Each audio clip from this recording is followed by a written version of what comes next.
So one of the things that we really focus on in quantum living is this idea that all perception is misperception. Take a breath with me, right? That all perception is misperception. That you cannot take yourself out of the picture. You can't remove yourself from what's happening. You can't perceive something without the stories, without your background, without the experiences that you've had. And the scientists have done studies, which I think is really cool, is that in any moment, there are 200 billion bits of data available to you. In any moment, for your brain to process and take in. Do you know how many we actually take in? 200,000. 200 billion is what's available. And we take in 200,000 every second.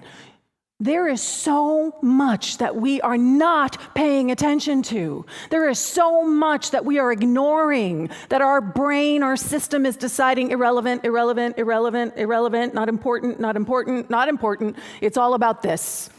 And how do we focus? How do we know how to focus on what's important? Is we focus on the things that are going to support the belief system that we have. We're looking for the proof that the things that we believe are true. So our brain, our system says, ooh, we got a task. And they just focus on, let's just look for what they think is important. And everything else fades into the background.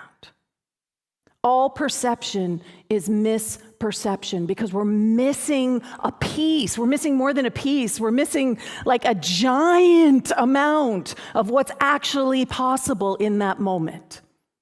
So it's incomplete.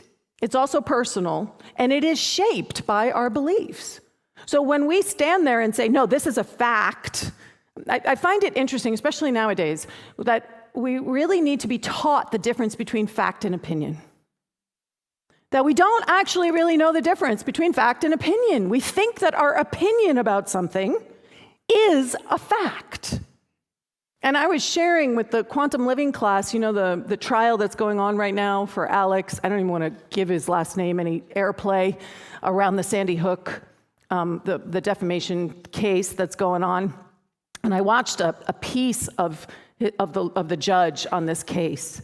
And she was saying to him, so he committed perjury twice in one day on the stand. Saying that he had disclosed all of his texts when it was proven that he didn't, and saying that he was bankrupt when it was proven that he wasn't. And he kept trying to tell the jury that he was bankrupt and that he had disclosed everything. And the judge finally had to say, okay, you need to stop.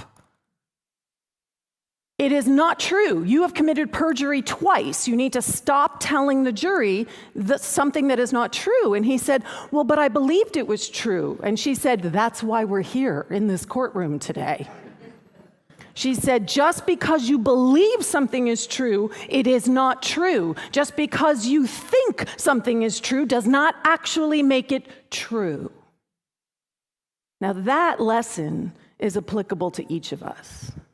How attached do we get to what it is that we think we know? You know, the book study, Think Again, is going to be all about blowing that up, right? But how attached do we get to all of that?